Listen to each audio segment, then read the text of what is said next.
Hi friends, எல்லோரும் பாருங்கள். அவரைக்காய் எங்கள் வீட்டில் இருக்கிற 1-2 செடி வச்சுருக்கேன் நிறையா. இருந்தாலும் ஒவ்வொரு செடிக்கும் ஒவ்வொரு மண் ரகம் இருக்குது இல்லைங்களா. ஆனால் எவ்வளோ ட்ரை பண்ணுறேன், நிறைய பூச்செடி வளர்க்கணும்னு எனக்கு ஆசை. இருந்தாலும் எங்கள் மண்ணுக்கு வரமாட்டேங்குது. அப்படியே சும்மா ஒரு அவரைக்கொடி போட்டு விட்டேன். விதையே பார்த்தா ஈல்டு நல்லா இருக்குது. இப்போ தான் கொடிங்க நல்லா வளர்ந்துட்டுருக்கு. பூ காய் வைக்கும்போதும் உங்களுக்கு நெக்ஸ்ட் வீடியோவில் போடுறேன் நான். அப்படி எதனா கேட்கணுன்னா கமெண்டில் கேளுங்க.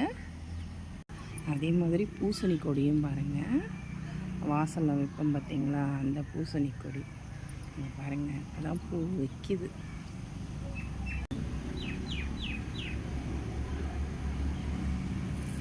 பாருங்கள், ஒவ்வொன்றா பாருங்கள். பூ பூத்ததும் உங்களுக்கு கண்டிப்பாக காமிக்கிறேன்.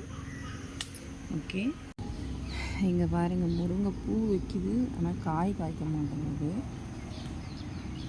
அடிக்கடி கீரை கிள்ளிடுவேன் நான். என்ன பண்ணலான்னு கமெண்டில் பண்ணுங்கள், கமெண்டில் சொல்லுங்கள். முருங்கைக்காய் காய் பிடிக்கிறதுக்கு என்ன பண்ணலான்ட்டு. எங்கள் வீட்டு முல்லைப்பூ வச்சுருக்கேன், ஆனாலும் கீழே வெட்டி விட்டதால் பூ கம்மியாகிடுச்சு.